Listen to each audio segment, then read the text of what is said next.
사무엘상은 사무엘의 이야기로 시작해서 한나가 그의 어머니 한나가 사무엘을 낳는 이야기로 시작해서 다윗과 사울의 이야기로 끝나는 책입니다. 사울은 사망하게 되었고 이 와중에 다윗은 어려움 가운데 있었던 다윗의 상황은 정리가 되고 해결이 되는, 그래서 이제 왕이 될 수 있는 두 번째 이스라엘의 왕으로 등극할 준비가 마련이 되는 장면까지가 이 사무엘상의 이야기입니다. 사무엘상의 이야기가 마치는 31장, 지금 읽은 31장에는 사울이 패전하여서 사울은 물론 그의 사람들이 죽는 이야기가 기록되어 있는데 그 앞에 있는 27장부터 보면 이런 내용들이 들어있습니다. 다윗과 사울의 상황이 어떻게 변해가는지 다이나믹하게 이렇게 기술이 되어 있는데요. 다윗이 사울을 피해서 블레셋 가드의 왕 아기스에게 투항하고 그의 부하가 되어서 나름 잘 살고 있는 이야기가 27장부터 시작이 됩니다.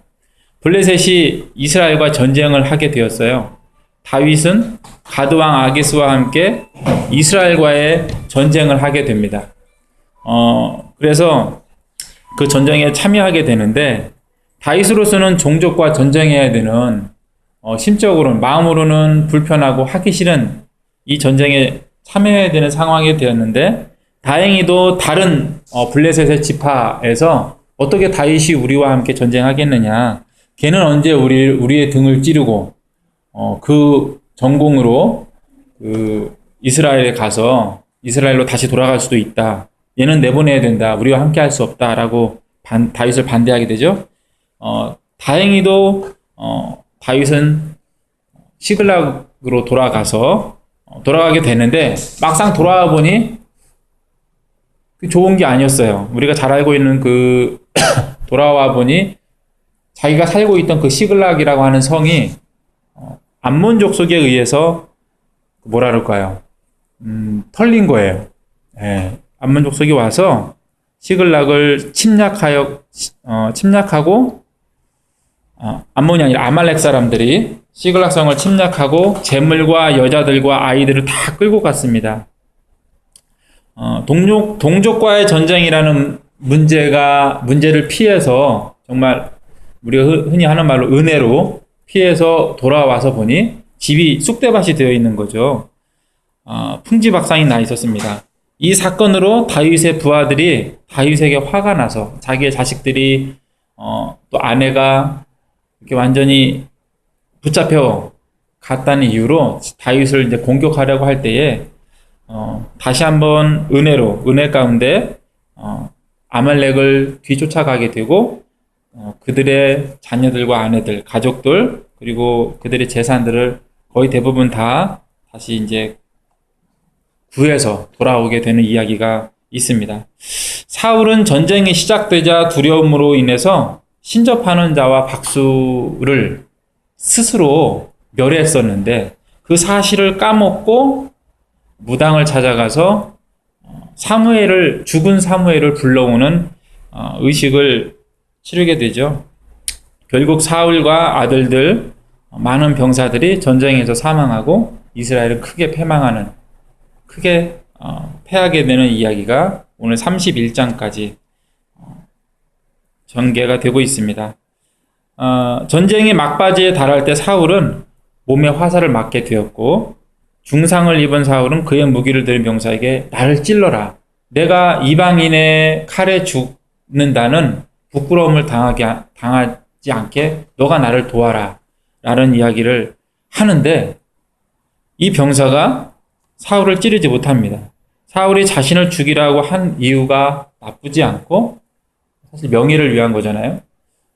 이 병사는 사울이 요구한, 사실 명령한 거겠죠? 명령한 이 병사는 사울의 무기를 든 자였어요. 성경에는 이제 보통 무기를 든 자라고 표현이 되는데 아무나 나의 무기를 들고 다닐 수 없잖아요. 예, 바로 옆에 있는 일종의 비서일 수 있고 자기에겐 충복일 텐데 자기 상관의 명예를 위해서 죽인다는 게 나쁘지 않을 겁니다. 군인이라고 하는 직업 세계에서. 그럼에도 불구하고 이 부하는 사울을 찌르지 못합니다. 이유는 간단합니다.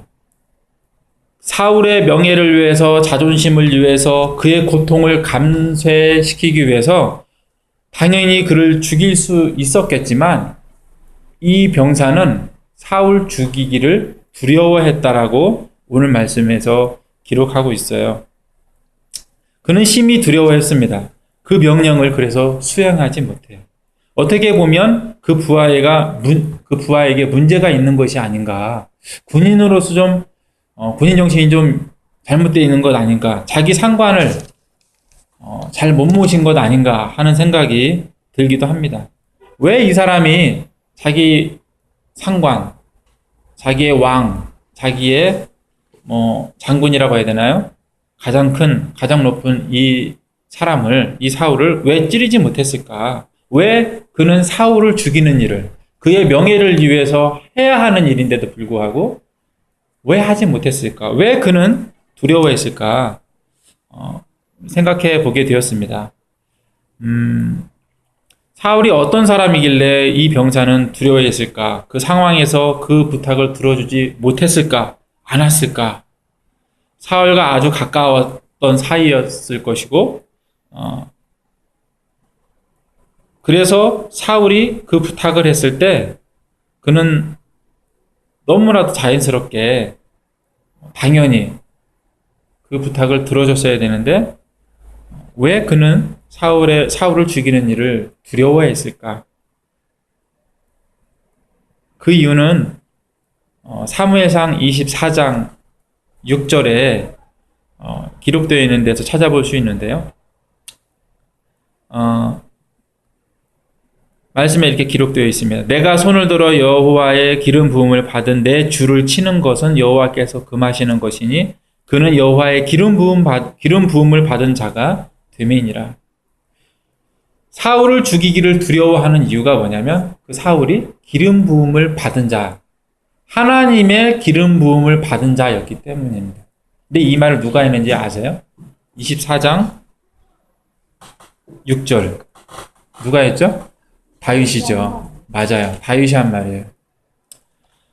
다윗이 이 말을 했습니다. 그리고 성경에 사무엘 상하서를 통틀어서 이 말을 가장 많이 한 사람이 다윗이에요. 다윗만 이런 생각을 했을까요? 그렇진 않았겠죠. 다윗은 어떤 사람이었냐면 하나님을 만난 사람이었습니다. 하나님을 만나되 깊이 만난 사람이었죠. 그의 가치관은 하나님으로부터 시작된 하나님의 말씀 위에 있는 사람이었어요. 우리가 돈의 유혹에 앞서서 하나님을 믿는, 돈의 유혹 앞에서 하나님을 잘 못 믿게 되잖아요. 그 행동이 내가 이렇게 해도 되나라고 하는 행동들을 가끔 하게 되는 일들이 있습니다. 그런데 나를 죽이려고 하는 사람을 살려준다는 것은 내 원수를 갚지 않는다. 칼을 들고 창을 들고 있는 군사들을 데리고 나를 죽이려고 쫓아다니는 사람들을 내가 죽일 수 있는 상황에서 내버려 둔다는 것은 그거보다 돈의 유혹에서 벗어나는 것보다 더 벗어날 수 없는 일이라고 생각이 됩니다. 왜냐하면 이건 직접적으로 생명에 연결되어 있기 때문이죠. 더욱이 다윗은 이 사울 때문에 광야에서 살아야 됐고 고난의 삶, 고통의 삶, 도망자의 삶을 살아야 했어요. 그러나 그는 24장 앞에도 한 번 더 나와 있지만 두 번의 정말 좋은 기회를 기름 부음을 받은 자라는 이유로 인해서 다윗이 그 좋은 두 번의 기회를 포기하게 됩니다. 사용하지 않게 돼요. 왜냐하면 그 광야에서 다윗이 지금 내가 이 사람을 죽여야만 내가 살 수 있고 좀 편안한 삶을 살 수 있게 되는데 그렇게 하지 않은 이유는 그 삶 속에서, 그 고통의 광야의 삶 속에서 하나님을 만나고 있었기 때문이에요. 하나님을 깊이 만났기 때문이에요. 물론 그는 광야로 나가기 전에 이미 하나님으로부터 다윗도 기름 부음을 받았어요.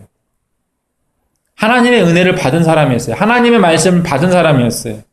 하나님의 영이 그와 이미 함께하고 있었어요. 그래서 광야로 나가기 전부터 이미 그는 승승장구하고 있었습니다. 그런데 어려움이 심하고 그 기간이 길어졌을 때에도 광야로 쫓겨나가고 광야로 도망쳐야 했고 그 기간이 길어지고 있는 상황임에도 불구하고 창과 칼이 내 목전으로 달려오고 있는 이 상황에서도 그 칼과 창을 물리칠 수 있는 그 기회를 다윗은 포기할 수 있는 그만큼 하나님을 만나고 있었던 것입니다. 사울이 기름 부음을 받은 자라는 이유 때문에 하나님의 말씀 때문에 하나님 때문에 사울이 무서워가 아니라 다른 이유가 아니라 사실은 하나님 때문에 자기의 목숨을 살릴 수 있는 기회를 포기하고 만 것입니다. 그는 하나님과 교통하고 소통하는 사람이었어요. 그의 안에 하나님이 살아계셨고 그는 하나님 안에서 살고 있었습니다. 율법을 외워서가 아니라 영적으로 하나님 앞에서 깨어있고 살아있었기 때문에 그는 하나님의 기름 부음을 받은 자라는 말을 할 수 있었고 그 이후로 사울을 죽이지 않을 수 있었습니다. 하나님 때문에 그는 사울을 자신을 포기할 수 있었어요.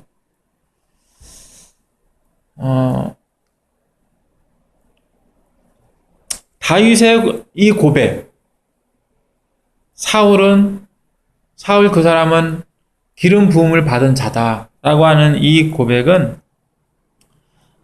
이스라엘 전체에 더욱 견고하게 다윗을 통해 자리 잡을 수 있었습니다. 다윗만 그런 생각을 한 것은 아니죠. 하나님을 믿고 있는 이스라엘이기 때문에 기름 부음을 받은 자라고 하는 사람에 대한 존경을 가지고 있었어요. 사람들은 이미 사울을 따랐고 사무엘을 따랐고 그 이후 사울을 따랐습니다. 그러나 그가 죽이려고 했던 그 대상자인 다윗마저도 사울은 기름 부음 받은 자가 아니냐, 내가 그를 죽일 수 없다라고 하는 이 이야기를 알게 되었을 때, 전에 들었을 때 이스라엘 사람들은 더더욱 기름 부음 받은 자라고 하는 사람에 대한 권위, 그런 마음을 가질 수밖에 없는 상황이 되는 것이죠. 대통령이 임기 말이 되면 레임덕이 되어서 힘이 빠진다고 하잖아요. 사울은 충분히 레임덕에 빠질 상황이었어요. 그런데 차기 왕권 주자였던 사람들도 다 알고 있어요. 다윗이 사무엘로부터 기름 부음 받았다는 것을. 이 다윗의 자신의 그 상황에도 불구하고 사울이 기름 부음 받은 자라고 고백하며 그를 해치지 못하는 이 모습이 이스라엘 사람들에게 사울과 다윗의 쫓기는 모습을 옆에서 지켜보고 있는 사람들에게 얼마나 큰 영향을 주었겠습니까? 사울이 그의 권력을 유지하고 왕의 지위를 더 길게 유지할 수 있었던 이유가 여럿 있었겠지만 다윗의 이러한 행동도 큰 도움이 되었을 것입니다. 사울이 기름 부음을 받은 자라는 마음이 그 병사에게 나를 죽여야 내 명예가 해쳐지지 않는다 라고 말했던 사울의 무기를 담당했던 그 병사에게 없었다면 그 병사는 사울의 뜻대로 사울을 죽일 수 있었을 것입니다. 왜냐하면 그에게는 충성심이 있었기 때문이죠. 군인으로서 자신의 윗상관, 왕에 대한 충성심이 있었을 것입니다. 보통 사람보다 훨씬 많이 있었을 것이에요. 그 병사뿐만이 아니라 이스라엘 사람들에게 전반적으로 퍼져 있었을 기름 부음 받은 자에 대한 두려움은 그들의 전통적인 신앙 때문에도 있었겠지만 다윗에 의해 그 병사에게까지 확고하게 자리 잡았습니다. 사울은 다윗을 죽이려 했지만 그는 그의 권력을 유지하는데 다윗의 도움을 받은 것입니다. 기름 부음 받은 자에 대한 다윗의 자세, 그의 믿음, 그의 행동은 일반적이거나 인간적이지 않습니다. 인간적이라고 한다면 다윗은 사울을 죽였을 것입니다. 일반적이지 않은 그의 행동은 너무나 답답해 보이고 한편으로는 무모하다고 생각될 정도입니다. 자신을 죽이려고 창과 검을 든 군사를 데리고 다니는 사람에게 단지 멀리 떨어져서 꾸짖고 말로만 항의하는 이러한 다윗의 모습은 정말 무모하죠. 그가 사울에게 죽게 되면 그의 아내나 그의 자녀들이 보호가 되겠습니까? 우리는 이러한 다윗의 무모함을 배워야 하겠습니까? 그것이 믿음의 모습이라고 할 수 있을까요? 다윗의 무모함에서 우리는 어떤 믿음의 교훈을 가질 수 있겠습니까?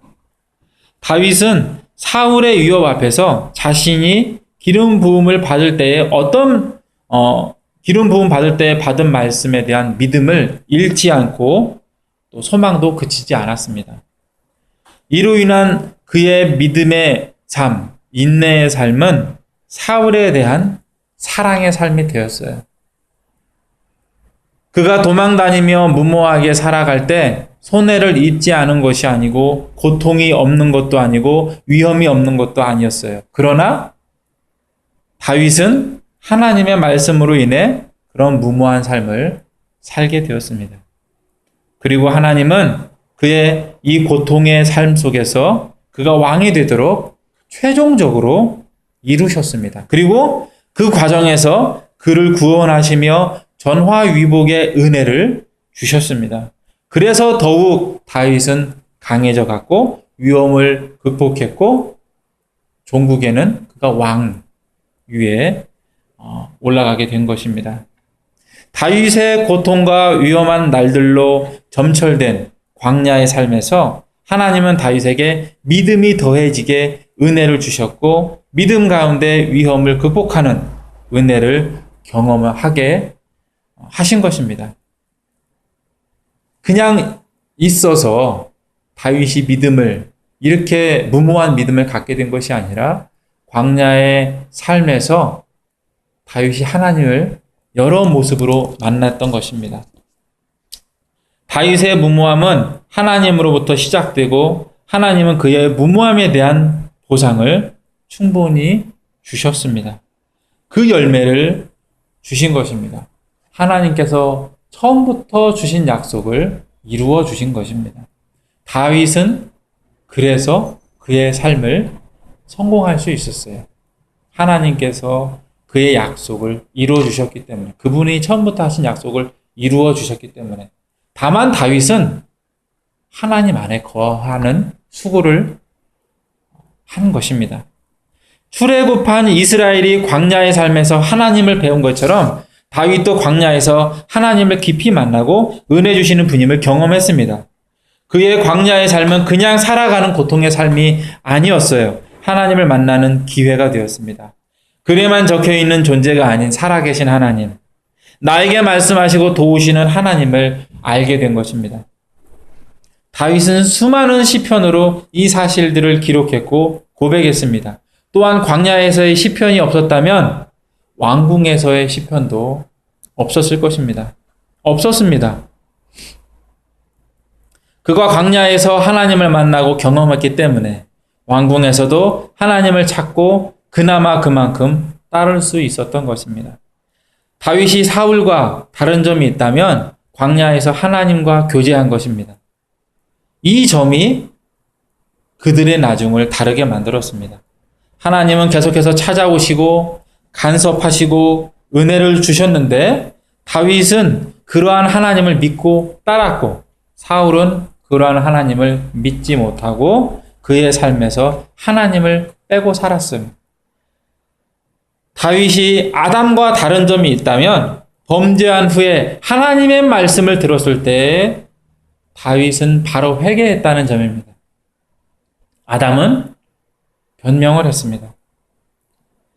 광야에서 어렵고 힘겨웠을 때 하나님을 만나고 경험하지 않았다면 그도 하나님을 회피하고 하나님 앞에서 도망했을 것입니다.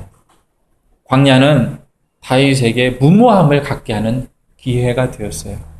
광야로 나가기 전에는 하나님께서 주신 기름 부음 받은 자라고 하는 은혜로 인하여서 그 은혜의 단물들을 즐기는 시간이었다면 광야에서의 고통의 시간은 그로 하여금 무모한 믿지 않는 사람, 약하게 믿는 사람의 입장에서 볼 때는 무모한 신앙을 가질 수 있는 기회가 된 것입니다. 그 시간들이 되었던 것입니다. 우리가 광야 가운데 살고 있다면 하나님으로 인한 무모함을 갖는 기회로 삼아야 합니다. 지금도 우리의 삶은 하나님의 간섭 가운데 있습니다. 우리가 이 상황에서 하나님을 찾고 하나님을 구하고 하나님을 만나야 됩니다. 어렵다는 이유로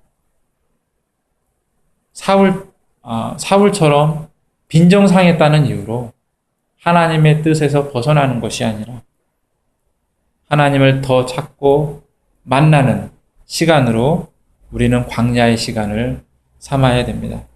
그것이 건강한 자녀의 모습입니다. 하나님은 미운 짓 하는 자녀에게 그리고 이쁜 짓 하는 자녀에게 동일하게 요구하시며 간섭하십니다. 말씀하시며 여러 가지 사인들을 주셔요. 너 이러면 안 된다. 너 잘하고 있다. 말씀해 주십니다.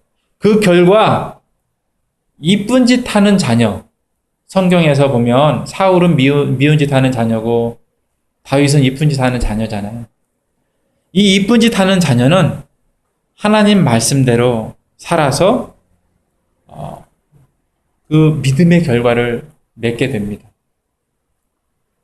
하지만 미운 짓 하는 자녀는 하나님 없는 듯 살아가서 그 맺은 열매가 하나님께서 받으실 수 없는 열매가 되는 것 뿐입니다.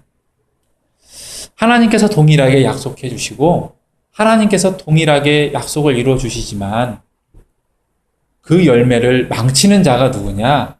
하나님이 아니고 그 열매를 바꾸는 자가 누구냐? 하나님이 아니고 바로 그 약속을 받은 사람이라는 것이에요.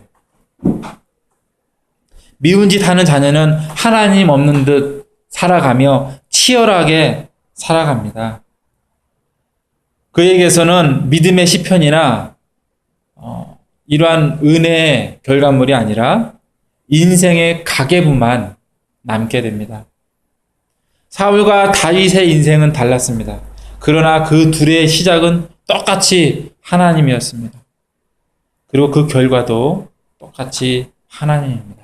그러나 그 결과를 바꾼 자는 자기 자신이었습니다. 바라기는 우리의 인생이 하나님으로 인한 무모함으로 채워지는 것입니다. 저는 그것을 기대합니다. 저는 그것을 바랍니다. 그렇지 아니할지라도 나는 하나님을 믿겠다고 하는 믿음의 선배들의 고백들이 우리에게도 동일하게 있기를 원합니다. 무모한 그러나 사실은 그것이 옳은 그 믿음이 우리에게 있어야겠습니다. 우리는 하나님으로 인해 무모해져야 합니다. 다윗이 그랬습니다. 그래서 다윗은 좋은 열매를 맺을 수 있었습니다. 그래도 괜찮습니다. 우리가 무모해져도 괜찮아요. 사울 대신 다윗을 세우신 하나님의 뜻대로 되었고 하나님의 뜻 안에서 다윗이 말한 말도 이루어졌습니다. 여호와께서는 나와 왕 사이를 판단하사 여호와께서 나를 위하여 왕에게 보복하시려니와 내 손으로는 왕을 해하지 아니하겠나이다. 다윗이 하나님에서 믿음을 가지고 한 말이에요. 그리고 그 말은 이루어졌어요. 그 말대로 이루어졌습니다. 하나님께서 우리에게 주신 약속도 이루어질 것입니다. 그리고 그 안에서 말한 우리의 말과 우리의 행동은 아름다운 열매로, 칭찬의 열매로, 기쁨의 열매로 맺힐 것입니다. 주 예수 그리스도 안에서 믿음, 소망, 사랑을 유지해야 합니다. 하나님은 처음부터 끝까지 내가 넘어질 때에도 하나님이시며 함께 계시는 분이시기 때문입니다. 다윗이 말씀을 지킴으로 사울을 사랑할 수 있었던 것처럼 사실은 그 사랑함이 하나님을 사랑한 결과물이었던 것처럼 우리도 하나님으로 인하여서 우리의 믿음, 우리의 소망, 우리의 사랑이 이루어지고 그 사람이 사람에 대한 사랑까지 나타날 수 있도록 살아야겠습니다. 내가 넘어질 때에도 하나님이시며 함께 계시는 하나님이시기 때문입니다. 하나님으로 인해서 무모함, 그래서 아름다움, 그래서 기뻐하시는 자녀들이 되시길 바랍니다. 기도하시겠습니다.